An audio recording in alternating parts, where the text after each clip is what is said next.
Well, you don't need to be in Florida to understand the danger Ian has been bringing to everyone in its path. There is actually a term for what we saw with Hurricane Ian before it made landfall. It's called rapid intensification. So how did Ian get so bad so fast? Sarah Griffin is a research scientist and meteorologist at the Institute for Meteorological Satellite Studies at UW-Madison. Welcome to Live at 4. Hi, Sarah. Good to see you. Thanks for having me. So what events led to this storm getting so strong so fast? So there were a couple events that led to Ian getting so strong. So actually when Ian first developed, it wasn't very strong at all. It was maintained a tropical storm strength, which meant it has wind speeds that were less than 74 miles per hour. And that was because A, it was very close to the South American coast. So it was getting like land interaction, it wasn't able to organize. But more importantly is, if you remember, we had Hurricane Fiona, which struck Puerto Rico and then struck Canada. Hurricane Fiona had a lot of outflow, and so pretty much a hurricane is, in, up, and then out. And so as Hurricane Fiona was, the air was going out of Fiona, it was heading south and it was impacting Ian. So for the first 2 days or so, Ian didn't really develop, but once Fiona moved up towards Canada and was no longer impacting Ian, there was really nothing that could stop Ian from developing. There was very little wind shear, and also more importantly, there was very, very warm waters. The Gulf right now, based on like a 30-year average, is a couple degrees warmer than average. And you say a couple degrees, that's not a lot, but when we're talking in terms of Celsius, so average is 28 degrees Celsius, and now we're talking 30 degrees Celsius, so that's a big difference.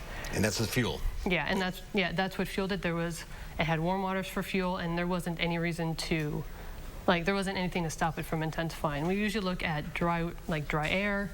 There wasn't any of that around. We look at wind shear. Wind shear is a change of the wind with height, speed, and direction. Hurricanes like to be straight upright. If you imagine someone pushing you from the top, they don't want to fall over. So the perfect storm, as it were. Well, yeah. It's something in Wisconsin, obviously, we don't experience. So help us understand how catastrophic this storm was. Do you think the way we're describing it is hyperbole, or do you think it's accurate that this was unique in several ways? Unfortunately, I don't think it was unique, because this is the 5th or 6th Category 4 or 5 hurricane that's made landfall in the U.S.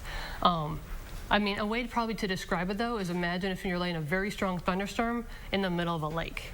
That's pretty much what it is, because the highest wind speeds are near the eye, and so that's where the strongest winds are. But even if you're not outside of the eye, Ian was a very big storm, so there was tropical storm force winds that extended far out, and that's below 74 miles per hour. So 70 miles per hour is a tropical storm force.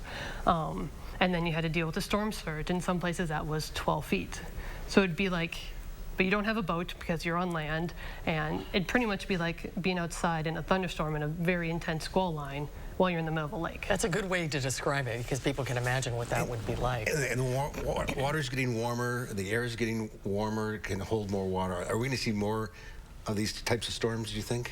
There was actually a study that I was just looking before even coming here. They did an analysis from from 1980 to 2019. And it did say in there that the number of storms hitting the U.S. hasn't really increased. But the number of these Category 3 plus storms, Category 3, Category 4, Category 5, are actually on the increase. Some of that could just be we have better satellites and we can estimate them better, but starting from 1980, when we've had constant geostationary satellites, we've had ways to identify the intensity of these storms. It does seem like that, yeah, they're definitely on the increase. It must be fascinating as a scientist to see this storm develop and kind of understand.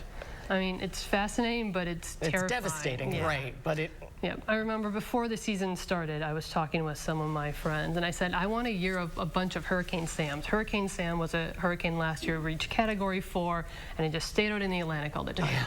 And that was a nice storm, because I got to test, we got to test algorithms, we got to see it, develop, but it didn't hurt anyone. And so it's hard being a meteorologist, because you're this is really cool, but I know it's going to hurt a lot of people, and so it's two-sided. And we still have a month to go in the hurricane season. Yeah, so we do. It may not be over yet. Sarah, thanks for being with us today. Thanks for having me. Interesting stuff. And a lot of research, satellite research, is being done right here in Madison. And I don't know if you can see them, but she has hurricane earrings on that she made herself. They're very cool. Dennis, can you zoom in on those? I don't know if you...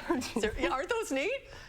The eye of the storm. The eye of the storm. Sarah, thanks again. Great to see you, Sarah. Have a Thank good weekend. you so much. Thanks for having me. And we'll have a final check of our forecast coming up.